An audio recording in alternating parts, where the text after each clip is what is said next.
And there was a sing down at the Ellis Auditorium, which was 2 blocks from where he lived in the housing project. He was always at the sings. And then 1 month he missed. And the next month he came back. I said, son, where were you last month? Why'd you come? He said, I didn't have enough money to buy a ticket. I said, well, you won't need any money from now on. I just come to the stage door. I'll let you in for nothing. And that's the way it remained until about the next thing I knew, he was letting me in his stage door because I didn't have the money. As a demonstration of his undying devotion to gospel, he regularly attended the National Quartet conventions held in Memphis. But the Elvis Auditorium here in Memphis sings like Elvis would attend. We'd have 5 or 6 quartets, and then we organized the National Quartet Convention here in Memphis in 1957. I remember those nights when he would come backstage and the electricity, when you heard he was coming, and then you would wait and then he would enter the room and you could just feel the excitement backstage before the people in the audience even knew he was there. When he walked in, it's like royalty came in the room. I mean, everybody stopped.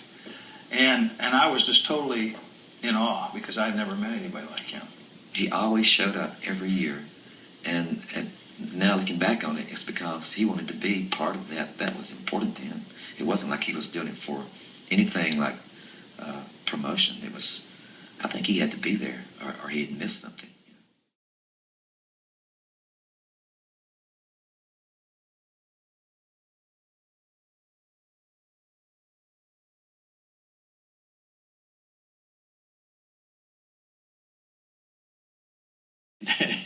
The fan magazines wrote that he was vulgar, and it really hurt him because he said, man, that's the farthest thing from my mind. I wouldn't do anything that my mother would see on TV that could be classed as vulgar.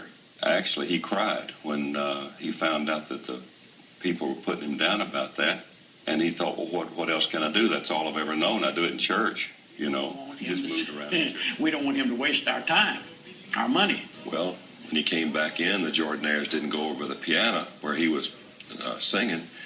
He said, what's the matter, guys? I went over to him. I said, Elvis, they've told us that we're wasting too much time, and for us not to sing with you if you sat down at the piano and started singing again. Or, I mean, he never blew his top. In the 15 years that we worked with him, he never, ever blew his top, which he should have, but he didn't. He said, listen, if I want to sit here and sing gospel and sing these songs all week long, I'll do it. I'll know when I'm ready to work. Let's go, boys. And he got the boys with him, and they all went out the door, got in the car, and went to his house. And you could have, I'd love for you to have seen the faces of all those officials from MGM sitting around. Colonel Parker, the same way, man. He didn't know what to do either. It was funny when you think back about it. But allow me to say that the next morning, Tuesday morning at 9 o'clock, he came in. He did not sing a spiritual, and he sang whatever song that we was working on.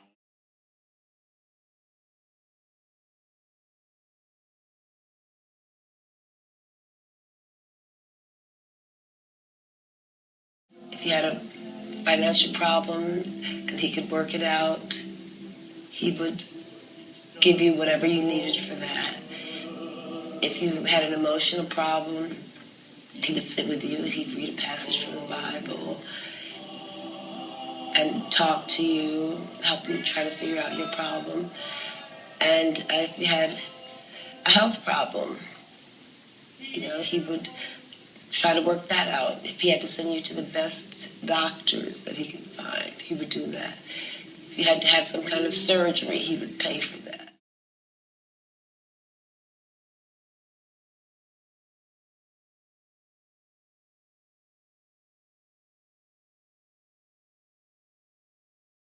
Sylvia Shenwell, a member of his background group, the Sweet Inspirations, received news that she had been diagnosed with cancer. We got to Vegas, and one of the girls in the group, Sylvia, had a health problem. She had the tests, but when she got to Las Vegas, there were emergency calls from the doctors. Get in touch with us as soon as possible. So her tests had come back with a problem. After the show, we were all down, and Elvis comes over, as he did every night, to our dressing room to say goodnight. And we're down, and he asked why. And we explained to him what the problem was. So he took us, the three of us, and we went to the dressing area of our dressing room. And he said, let's pray. And as he prayed, he touched Sylvia's stomach, and he asked God to move whatever it was. Just take it away. And the next morning when Sylvia reported to Sunrise Hospital there in Las Vegas, they did the test, and it was gone. Whatever it was, whether it was a misdiagnosis or whether God had healed Sylvia through Elvis's faith and our faith, I don't know. But we believed, and Elvis believed also, that God had worked a miracle through him.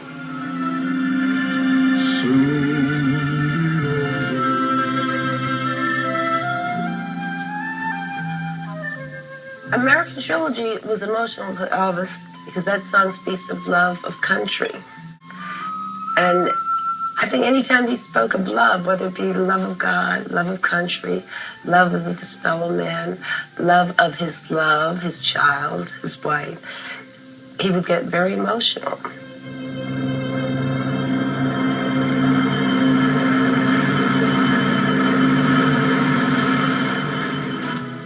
When I heard Elvis sing gospel, I had a different relationship with it. It made it seem more like what I was used to, because he put his heart and soul into it. He put his movement into it. It made it more real for me. And then I was more able to gap that bridge between the Southern gospel and what I knew, two ends of the spectrum, my father's and white gospel, with Elvis there in the middle.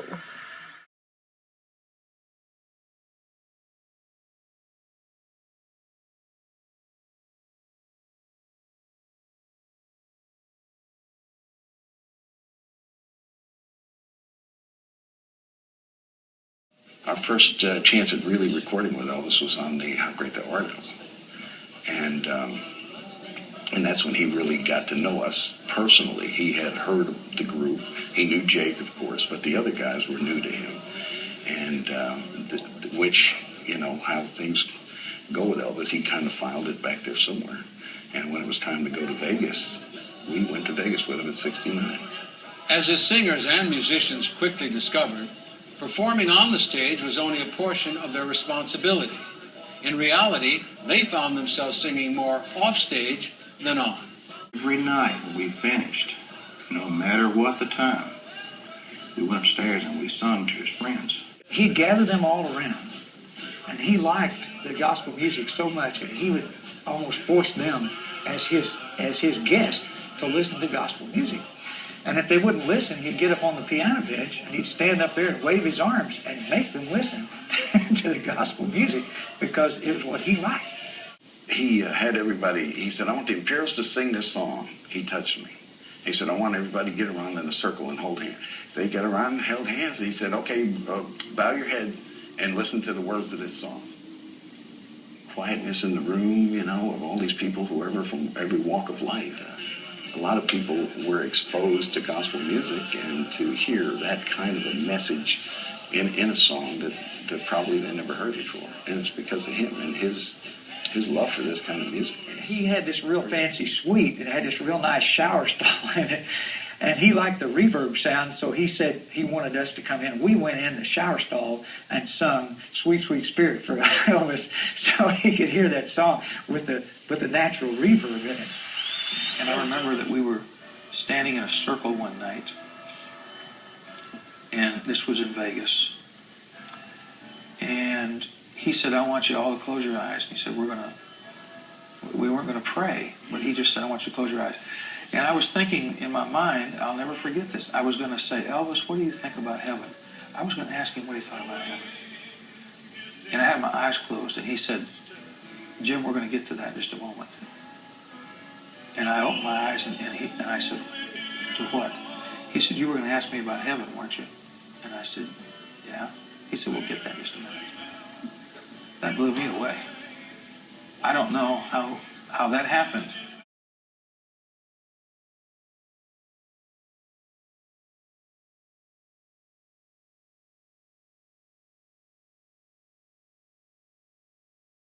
In I think 1969, they had invited the world of celebrities from anybody that was anybody, movie stars, sports stars, whatever. And JD was one of the people that Elvis invited to that opening night. So the group had an off night, and then JD says, tell you what I'm going to do. I'm going to draw straws, and whoever draws the shortest straw can go backstage with me after the show and meet Elvis. Well, I won. So I got to go backstage and meet Elvis. That was the moment that I looked at this guy, and it was like he was the most perfect-looking individual, and he was such a celebrity. I was like totally awestruck. He was so nice. It really made an impact on me. Elvis sang his traditional hits out of command. Colonel would make him sing certain songs because that was what his popularity was based upon when he started. That thing inside of him that made him want to reach out and help somebody was the thing that made his gospel presentations on stage so very, very powerful, because he understood the principle of what goes out will accomplish what it was designed to do without coming back unfulfilled. He knew that principle. And therefore, when he would sing songs like Help Me, he was not only feeling what he was singing, he was expressing to someone out there the sure and certain knowledge that if they've got a mess, there is somebody that can help them. Here were lined up all these stars that, you just name who's who in Hollywood, they were there. Marty Allen and Red Fox and the Carpenters, Vicky Carr, Lucille Ball, Cary Grant, just name them. And they were standing in line to go in and see Elvis. And I thought, isn't this weird? We're looking at them saying, oh, there's so-and-so.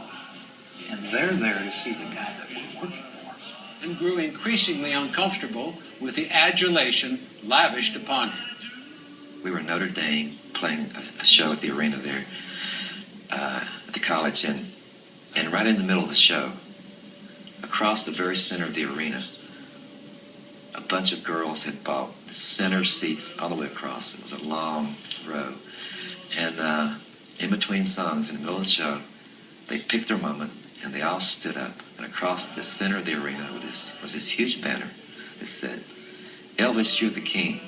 And Elvis just stopped and went, no, Jesus Christ is the king. And they just sat down immediately, totally embarrassed. And then we went on to the next song. But it sent chills up my spine because I was going, he wasn't mad at them, but he made a point. It was amazing that the reviewer never mentioned it or anything.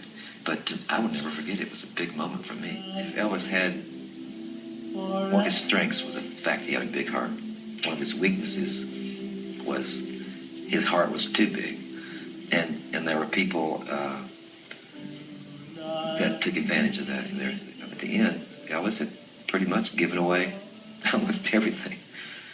I think a lot of celebrities, you find out what they're like, and you're disappointed, and then all of a sudden you don't like them or their music anymore. I think Elvis was just the opposite. I think everyone who encountered Elvis, who liked his music, once they met him, they loved it more than they ever loved it. He was really a person that you wanted to say, I hope I love this guy. And then when you met him, you did. Had he lived and become healthy, Elvis could very well have got into, for the first time, gospel music. And maybe he would have been the first contemporary Christian singer. Because in a sense, you look back at those records, especially the last one, He Touched Me, when he sort of exposed the whole world to Bill Gaither and to Andre Crouch, to Mile on the Forever, all those great tunes. In a sense, he turned the secular world onto what was happening in gospel music. And to that point, I think it was basically a smaller world for that music. And he opened it up to the whole world.